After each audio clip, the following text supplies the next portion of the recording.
بەناوی خوای گەورە مێرەبان بەڕێز دکتۆر ئومێد نوێنەری وەزیری پەروەردەی عێراقی فیدراڵ، بەڕێزان پارێزگاری هەولێر،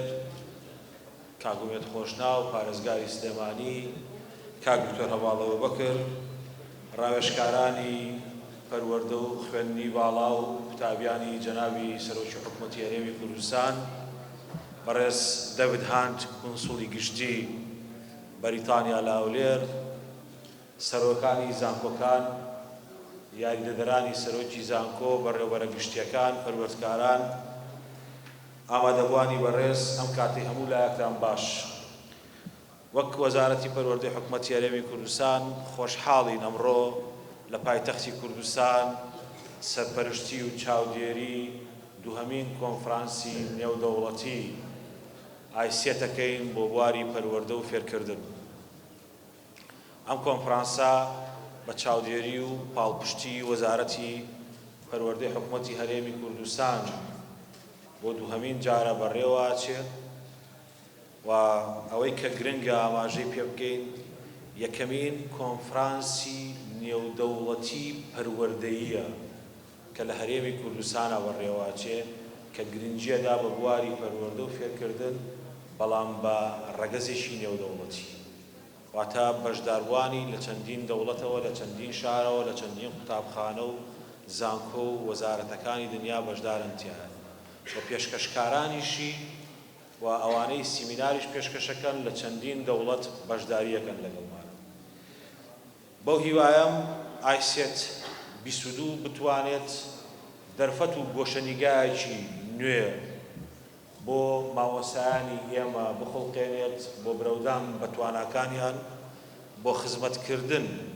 بە قوتابیان و خوێندکارانی کوردستان و هەروەها عێراقیش، بۆ ئەوەی کە لە ئاستێکی زانستی و فێرکاری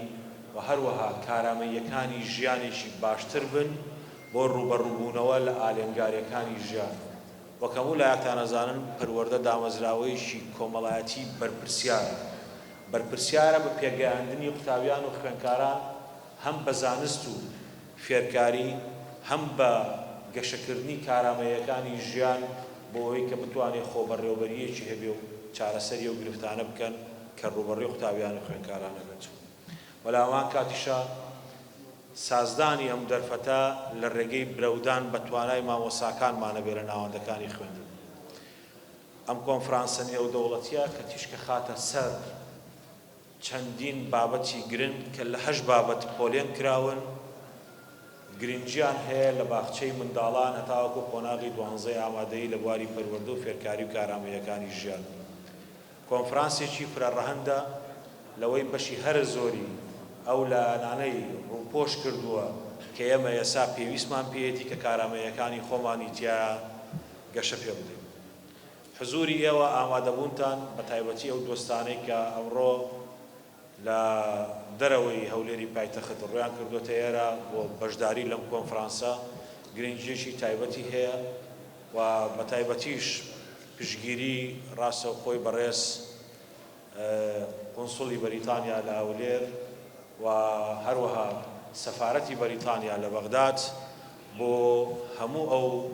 پارتنەرانەی کە ڕێخەرن لەم کۆنفرانسە نێودەوڵەتیە گرنگیەکی هەیە کە ئێمە ئەتوانین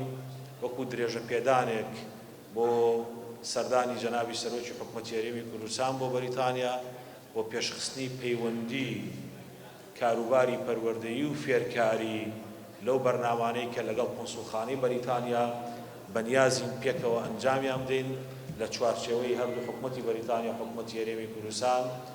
حزوری ئەوان و پاڵپشتیان بۆ ئەم کۆنفرانسە بە گرنگ و بەبایە خەزانی. ئامادەبوانی بەڕێز جێی خۆیەتی ئێمە سوپاسی هەموو بەڕێزانە بکەین کە ڕێخەرن لە ستیانگەڵز، لە جیم، لە UK Teachers Academy، لە کامبریج یونیڤەرسیتی پرێس و هەروەها برای بەڕێز کاک دکتۆر ئومێد لە نوێنەرایەتیکردنی قوتابخانەکانی ستێرلین سکوڵز کە گرنگیشی تایبەتیان بەوە داوە کە ئەم کۆنفرانسە لە ئاسێکی شیاوە بەڕێوەچێت. من ناوێ زۆر لەسەر باوەتەکانی ئەو کۆنفرانسە قسە بکەم، بەس دەمەوێت لە کۆتایی سوپاسی هەموو بەڕێزانە بکەم کە بە ئۆنلاین بەشداریان کردووە و سوپاسێکی تایبەت بۆ هەموو ئەوانەی کە سیمینار پێشکەشەکەن و دەرچەیەک و ئاسۆیەکی پەروەردەیی نوێ بە جۆمانادەن و پێمان ئاشناکەن کە هەموو بەڕێزانە لە دەوڵەتانی دەرەوە بەشداریان لەگەڵ کردوین بە زمانی ئینگلیزی سیمینارەکانیان پێشکەشەکەن و ئەو بەڕێزانەی دیکەش کە بە زمانی عەرەبی و هەموو مامۆستا و شارەزا و پسپۆڕانەی زانکۆش کە لە کوردستانەوە بە زمانی شیرینی کوردی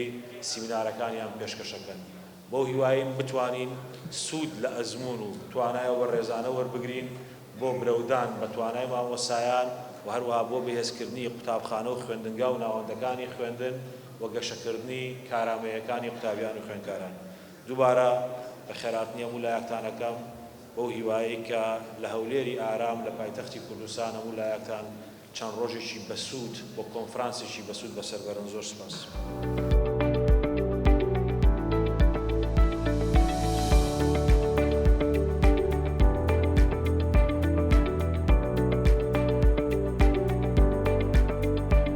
بەناوی خۆی گەورە و مێهرەبان زۆر بەڕێز دکتۆر ئالان محەممەد سعید وەزیری پەروەردەی حکوومەتی هەرێمی کوردستان زۆر بەڕێز دکتۆر هەڤاڵ ئەبوبەکر پارێزگاری سلێمانی بەڕێز بریکاری وەزارەتی پەروەردەی حکوومەتی عێراقی فیدراڵ بەڕێز سەرقۆنسڵی وڵاتی بریتانیا لە هەرێمی کوردستان بەڕێزان ڕاوێژکارانی سەرۆک وەزیران سەرۆکی زانکۆکان ئامادەبوانی بەڕێز بەڕێوەبەرە گشتیەکانی وەزارەتی پەروەردە هەموو لایەکتان بەخێر بێن و بەیانیتان باش ئەوڕۆ هەولێر زۆر خۆشحاڵە دوێمین کۆنفرانسی پەروەردە و فێرکردن لە خۆ دەگرێت و بەناوی پارێزگای هەولێر زۆر بەگەرمیش بە خێراتنی ئەو خۆشەویست و بەڕێزانە دەکەین کە لە دەرەوەی هەرێمی کوردستان و لە شارەکانی دیکەی عێراقی ئەوڕۆ لە هەولێری پایتەخت بەشدارن لەو کۆنفرانسە. گوێڕێ بە خێراتنی ئەوەی بەڕێز دەستخۆشی گەرم لە ڕێکخەرانی ئەو کۆنفرانسە دەکەین کە ئامانجەکانی کۆنفرانسەکە هاوتەری بە لەگەڵ بنەما ئەساسی و ئامانجە ئەساسیەکانی UN بەڵام هاوتەری بوو یەکانگیریشە لەگەڵ بنەما ئەساسیەکانی کارنامەی کابینەی نۆمی حکوومەتی هەرێمی کوردستان لە ئیسلاح و چاکسازی لە هەموو پرۆسەکاندا بەتایبەت لە پرۆسەی پەروەردە و فێرکردن و زیاتر بژانەوەی ئەو بوارە. گەڕان بە دوای ئەو پرسیارەی کە کۆنفرانسەکە بە دوایدا دەگەڕێ بابەتی قوتابخانەی بەهێز وەڵامدانەوەی هەموو ئەو پرسیارانەیە کە قوتابخانە و پێگەیاندن فێرکردن بەهێزبوو وڵات لە هەموو سێکتەرەکانی لە هەموو بوارەکانی لە هەموو کایەکانی بەهێز دەبێتن. بۆیە هیوادارین لە چوارچێوەی ئەو بابەت و ئەو قسەکەرانەی کە لە کۆنفرانسەکەدا قسە دەکەن هەمومان بگەینەوە ئەنجامەی بە چ شێوازێک دەتوانرێت قوتابخانە بەهێز بێت کە دوجار قوتابخانە بەهێز بوو وڵات و کۆمەڵگا بەهێز دەبێتن. ئێمە سوپاسی ڕێکخەرانی ئەو کۆنفرانسە دەکەین و سوپاسیش لە بۆ هاوبەش و بەشدارەکانی کۆنفرانسیش کە کۆنفرانسەکە لە ژێر چاودێری وەزارەتی پەروەردەی حکوومەتی هەرێمی کوردستان و بە بەشداری وەزارەتی پەروەردەی حکوومەتی عێراقی فیدراڵ و باڵوێزخانە و قۆنسڵخانەی وڵاتی بەریتانیا و IBBC لە هاوبەشی سەرەکیکردنی ئەو کۆنفرانسە یەکێک لە کارەکانی تیان لە کارە باشەکانی IBBCە کە لە هەرێمی کوردستان و لە عێراقدا کاری زۆر گەورە و مەزنیان ئەنجامدایە و بەشیکردنیشیان لەو کۆنفرانسە کارێکی دیکە یەکێکی دیکە لە کارە باشەکانیان دەبێتن. بە هیوای ئەنجامی باش لە بۆ کۆنفرانسەکە بە هیوای کاتێکی خۆش بەسەربردنی هەموو لایەکتان لە هەولێر بە هیوای سوودبەرگرتنی هەموو لایەکمان و زیاتر خزمەت گەیاندن لەو بوارە کە لە ئەنجامدا کۆمەڵگا تێدا سوودمەند دەبێ و هەموو لایەکتان بەخێر بێن هەر شاد و سەرکەوتوو بن. زۆر سوپاس.